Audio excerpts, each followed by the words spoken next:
So guys, this is the circle room now. Nothing on the walls, boxes in the corner.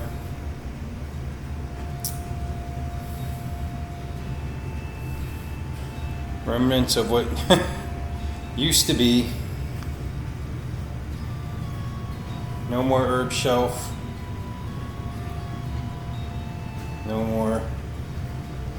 Everything on the floor is gone. No more carpet.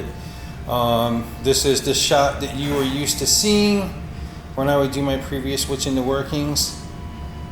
So it's all gone. So we got a new era coming up. Just gonna have to move along and deal with it and make a new space once I get up to New Hampshire and moved. Okie doke. Just wanted to show you guys. What's up, everybody? Blessed be. My name is Manon, and you're watching Witch in the Working, where we will be discussing all things witchy in and around, throughout and about, above, below, and beyond. Please visit me on my other platforms as well, including Facebook, Instagram, and Patreon, all linked down in the description below. The full script of this video and most of the others is available on my Patreon account for download if desired. Also, please visit my Shopify store, also listed in the description below, to get your Witch in the Working shirts, mugs, bags, beanies, or what have you. So we're back in the temporary studio once again until, as you know, I get this whole move and transition, moved through and switched over. So I'm trying to make it look a little bit appealing in the background over there, but it is what it is. This is the transition we all have to go through. Please bear with me and be patient, and eventually we'll get back on track with everything being normalized.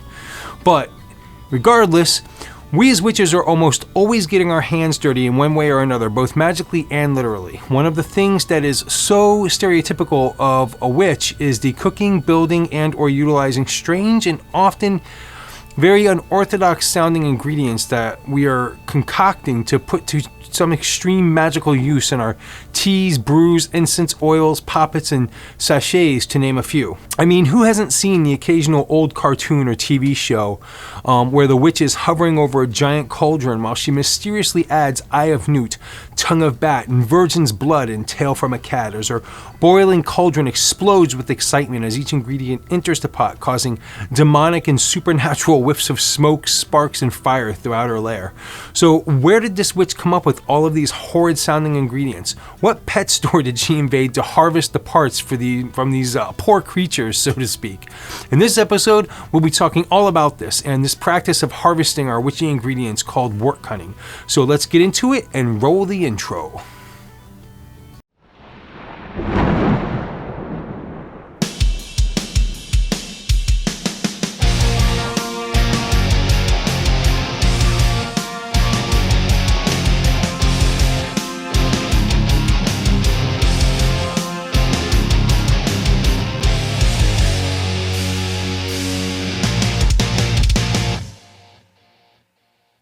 Okay, welcome back, everybody. So what are these crazy, strange ingredients that I spoke of in the intro, and what the hell? Because I'm sure most of you are animal lovers just like myself, and I'm sure you didn't sign up into this witchcraft lifestyle to walk around smiting poor innocent creatures to assist you in doing a spell to, in fact, help your herb garden grow through the spring successfully. Well, don't worry your intricate and amazing witchy minds, because these ingredients, as they have always been throughout history, are most always simply just local herbs, plants, resins, roots, and barks from our most notorious apothecary called Mother Nature. That's right.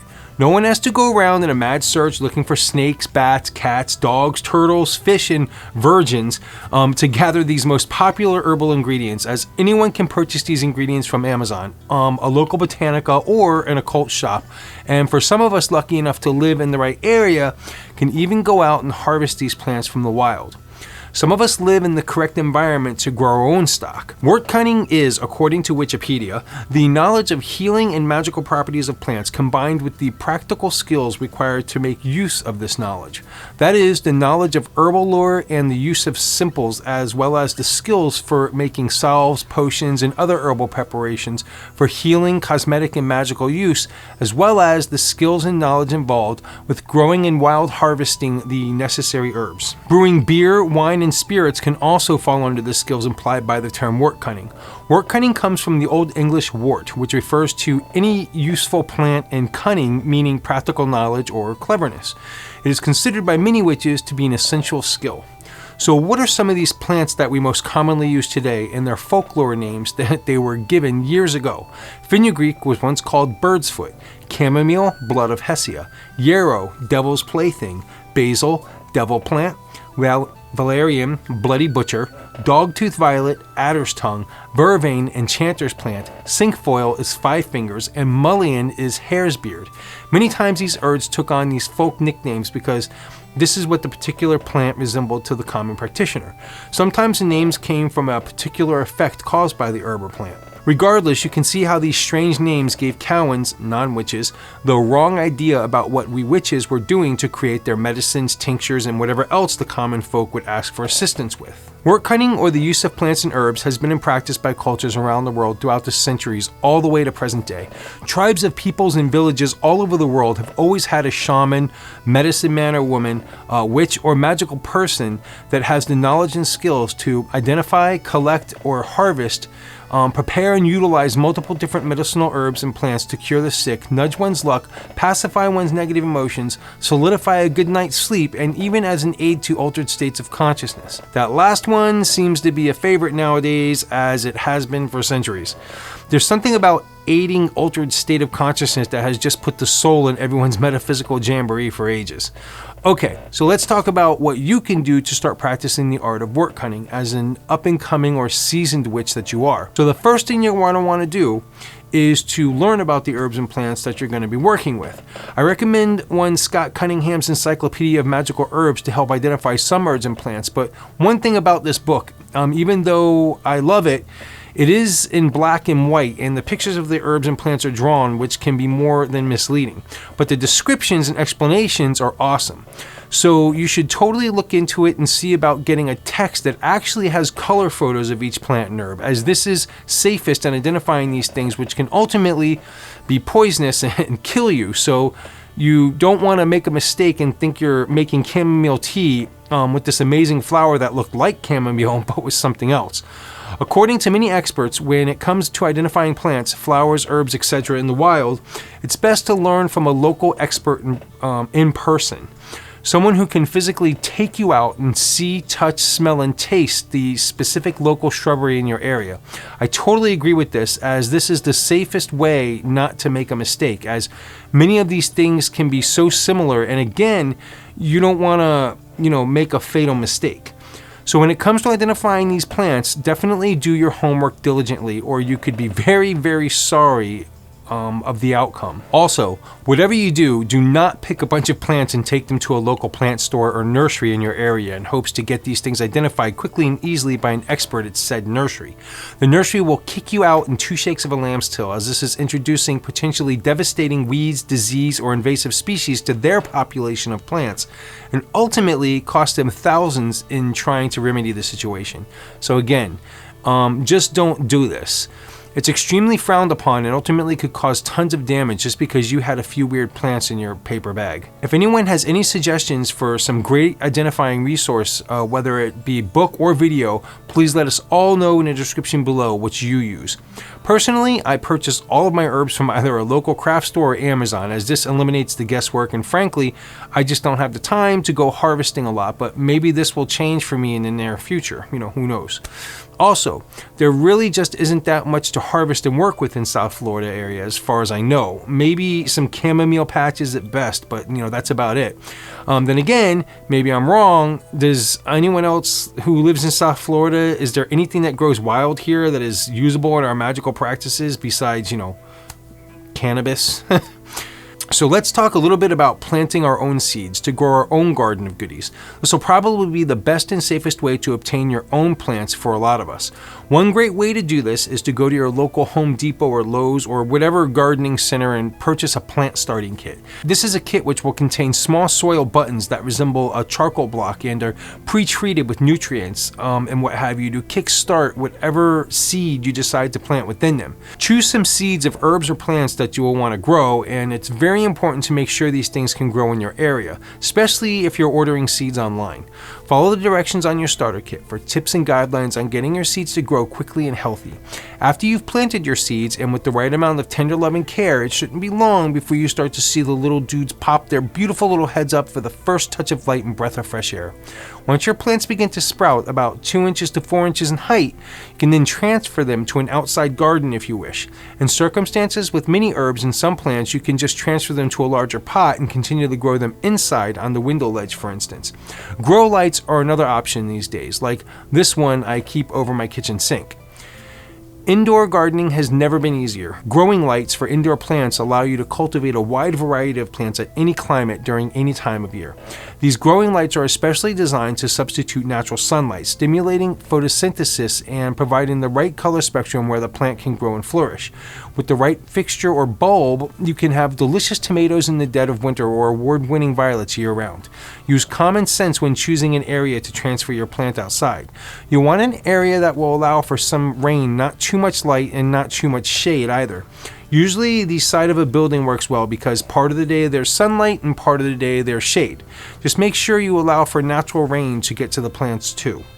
So if you're lucky enough to either go out into the wild or grow your own herbs and plants, let's discuss how to harvest from our beautiful root-dwelling friends of Mother Earth. Plants are just like every other living creature that walks this amazing rock we call Earth. Just like deer, raccoons, tigers, bears, snakes, birds, insects, and many other thousands of animals that we share our existence with, they too have an energy and life as just like all of us, they are born, live, and ultimately die when ready to give up the ghost. Because of this, it's very important to treat them with the utmost of respect, just as we would our animal friends with a heartbeat. So how do we do this when the only way to harvest from this living circulating entity is to cut a limb from it? Let's talk about this. Plants are ready to give. This is what they do. It's not just us that reaps the rewards from many of these plants, herbs, trees, and bushes. Many animals on Earth are herbivores, animals that eat only plants. Then we can even factor in omnivores, which are animals that eat both plants and meat. We as humans, for instance, are omnivores. Carnivores are only meat-eating animals. So we as witches have a process and a respect that a lot of us will do before we harvest from our fine photosynthesizing friends. So some tools you will need is a bowline or other cutting tool in a basket. Oftentimes when it comes to cutting herbs and even creating craft tools as a traditional witch or Wiccan, we'll utilize the white-handled knife called a bowline to do this. Sometimes the blade is also made of copper, but more than often it's just plain old steel. So what you would do is place your hands over the plant first and do your best to attune with its energies. Many times it's helpful to slap your hands together and rub them back and forth vigorously for about 10 seconds to really get the energy excited and flowing like a fireworks grand finale. Now place your hands over the plant and you should feel a pulsing energy. Sometimes it can be subtle and other times it'll slam through like a bull in a china shop. It just depends on the plant and where you are at with your energy level at the moment.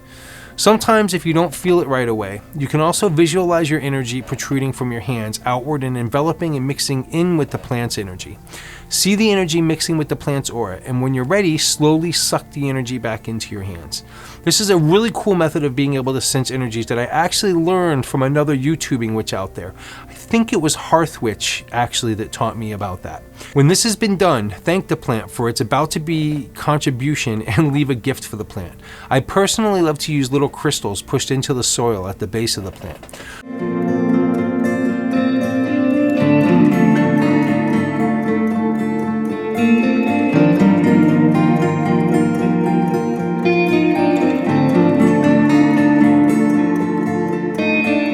So when you're content with your energy transfer and your offering, it's time to cut a piece of the plant for you to harvest and bring home. Only cut a quarter of the plant if you can help it. This will leave the plant mostly intact and ensure survival moving forward.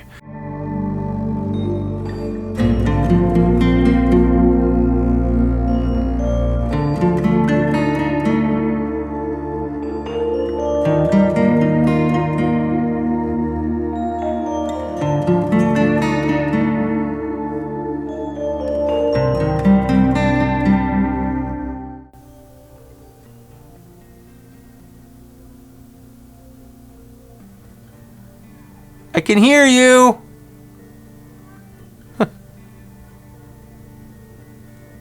It's a little baby what? Aw. Is that baby? Pink is sitting on the other side of the wall, and I can hear her talking, and she's kind of like saying something like all cutesy, and I can hear her, she's telling me that there's a baby possum that just walked up to her because she's sitting out on a swing in the backyard. Anyway, so never cut the plant at its base, as this is the destruction of the plant in its entirety. Of course, when it comes to harvesting the root of certain plants, then this cannot be avoided. So really pass that energy around for the gift of life that the plant has given to you. If you do take the entirety of the plant, a seed of the same species should be planted back in its place if you can manage to acquire this somehow.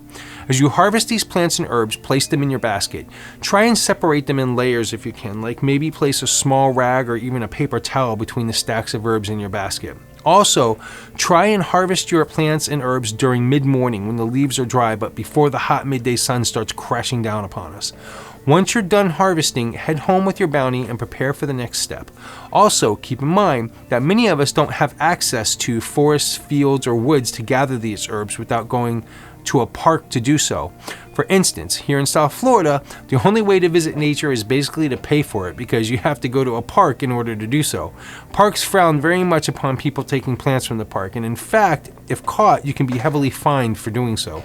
My point is, be aware of your local laws and understandings if you do need to travel to a park or recreation area in order to harvest the herbs and plants. So now that you're back home and you have your freshly cut plants and herbs that you respectfully and honorably cut and gathered, it's time for the next step in the process, which is to dry them so that they can be used in your concoctions. For retaining the highest flavor and quality, air drying or room drying is the easiest, most inexpensive method for preserving herbs and plants. When air drying is done properly, the moisture evaporates from the herbs and plants slowly and naturally, which in turn leaves the precious herbal oils behind. Dehydrators can also be used in this process, but usually this is reserved for dehydrating large amounts of herbs and plants, or even high moisture herbs such as basil. You can even use a microwave oven as a last resort for drying herbs and plants, but this isn't really recommended because microwaves literally cook the herbs, producing very poor quality end product.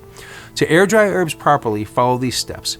Use a sharp knife or scissors to cut large stems or branches from mature plants. Gently shake each branch or section to remove any insects that may be hitchhiking. Be sure to examine each branch and remove damaged or diseased leaves. Rinse each branch in cold water and dry with towels or paper towels to remove all visible excess water. Make sure you get the majority of the water off because wet herbs tend to mold, which destroys the whole branch. Turn the branch upside down and remove the leaves along the upper stem. Lower leaves are not as pungent as the top leaves nearest the buds. Tie 5 or 7 stems, always odd numbers just because it's magical, into a small bunch. For high moisture herbs and plants, use smaller numbers to create the bunch. Next, place the bunch upside down into a large brown paper bag. Gather the bag around the stem and tie it together. Tear or cut several holes in the bag for ventilation. Make sure there's plenty of room inside the bag so that the leaves don't touch the inside of the bag. Write the name and date on each bag.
Finally, hang the bag in a warm and airy room or attic. Leave the bag undisturbed for about 2 weeks or longer, depending on your circumstances.